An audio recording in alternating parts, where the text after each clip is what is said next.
कहानी है एक घर कैसे खंडहर में बदल गया। एक सूटकेस, ट्रंक और एक बिस्तर, बस यही संपत्ति समेटकर वे अंधेरी रात में घर छोड़कर चले गए थे। 6 लोग, वह, उसकी पत्नी, 2 अबोध बच्चे और 2 असहाय वृद्ध, जिनका बोझ उसे जीवन में पहली बार महसूस हो रहा था। अम्मी, हम इस अंधेरे में कहाँ जा रहे हैं? जाते समय 7 साल की बच्ची ने माँ से पूछा था। नरक में। बीना, तुम चुपचाप नहीं बैठ सकती, माँ ने खींचते हुए उत्तर दिया था।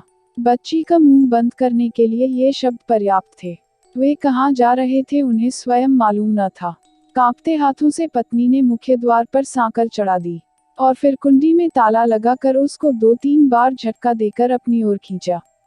जब ताला खुला नहीं तो उसने संतुष्ट होकर गहरी सांस ली कि चलो अब मकान सुरक्षित है। धीरे धीरे सारा परिवार न जाने रात के अंधेरे में कहाँ खो गया। ताला कोई भी तोड़ सकता था, अब वहां कौन किसको रोकने वाला था? ताला स्वयं में सुरक्षा की गारंटी नहीं होता। सुरक्षा करते हैं आसपास के लोग, जो स्वेच्छा से पड़ोसियों के जानमाल की रक्षा करना अपना कर्तव्य समझते हैं। लेकिन यहाँ पर परिस्थितियों ने ऐसी करवट बदली थी कि पड़ोसियों पर भरोसा करना भी निरर्थक था। उन्हें अपनी जान के लाले पड़े हुए थे। दूसरों की रखवाली क्या करते? अगर वे किसी को ताला तोड़ते देख भी लेते तो उनकी भलाई इसी में थी कि वे अपनी खिड़कियां बंद करके चुपचाप अंदर बैठे रहते जैसे कुछ देखा ही न हो। फिर ऐसा खतरा उठाने से लाभ भी क्या था? तालाब में रहकर मगरमच्छ से बैर। कई महीने ताला अपने स्थान पर यूं ही लटकता रहा।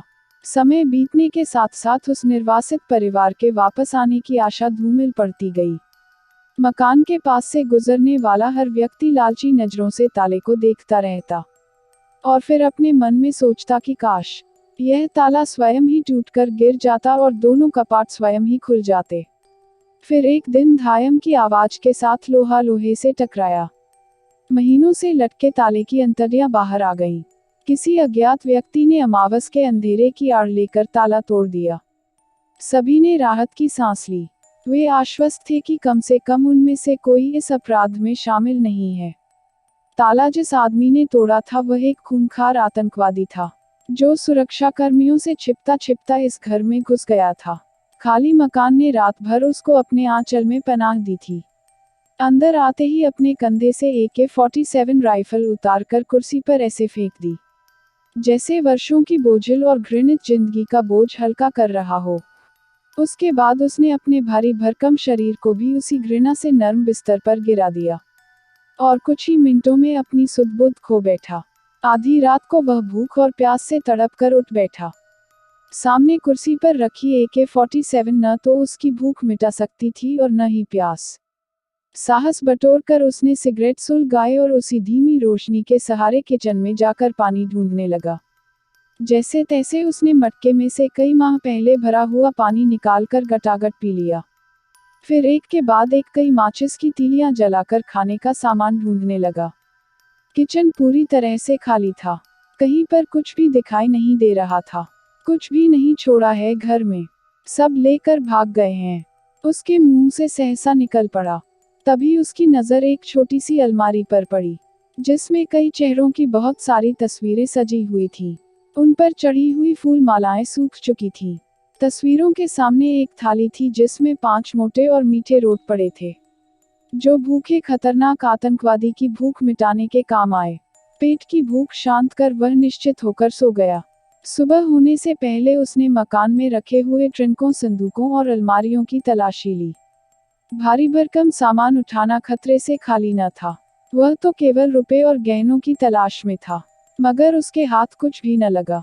निराश होकर उसने फिर घर वालों को एक मोटी सी गाली दी और अपने मिशन पर चल पड़ा।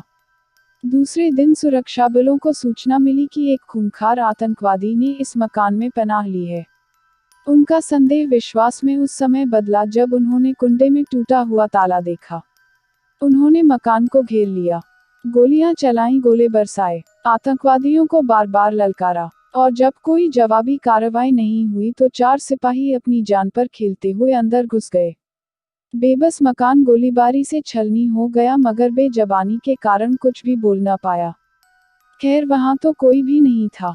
सिपाहियों को आश्चर्य भी हुआ और बहुत क्रोध भी आया।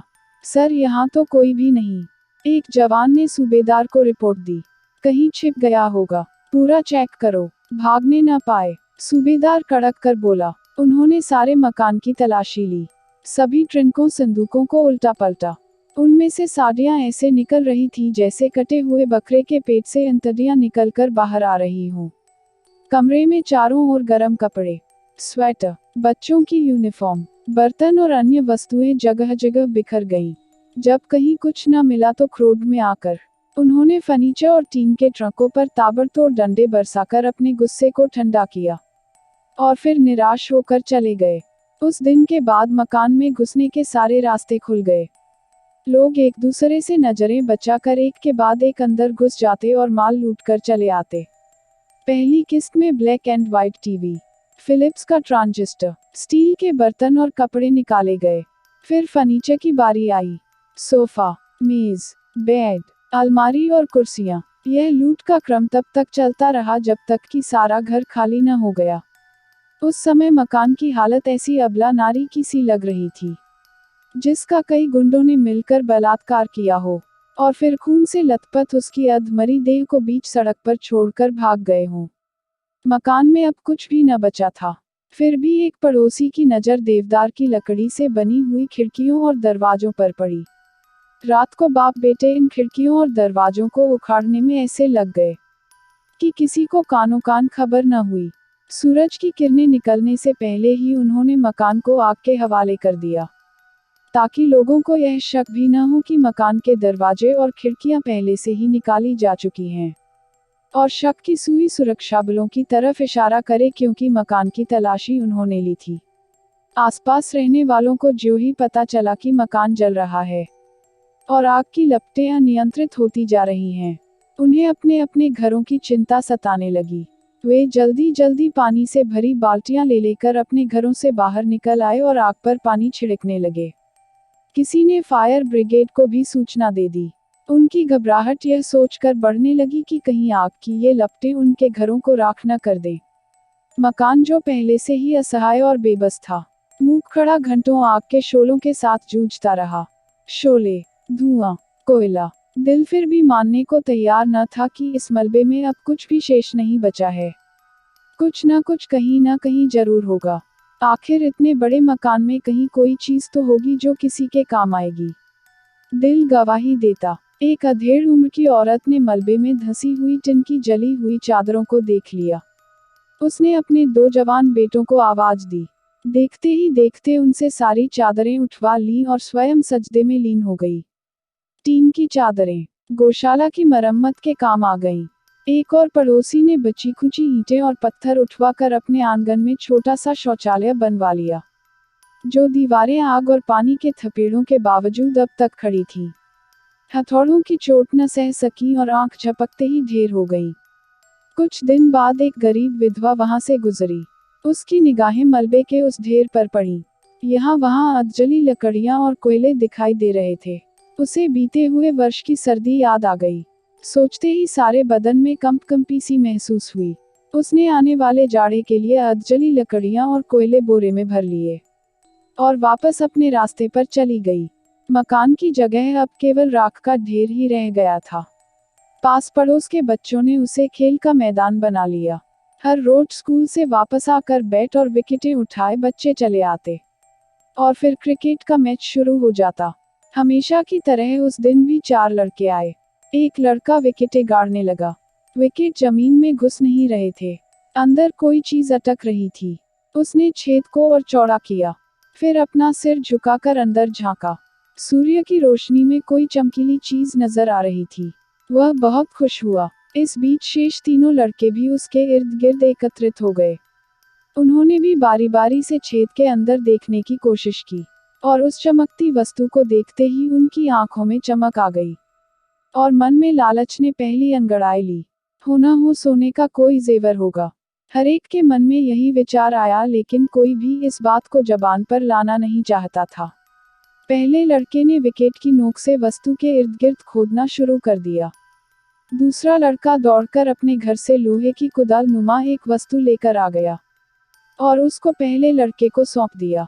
पहला लड़का अब कुदाल से लगातार खोदने लगा।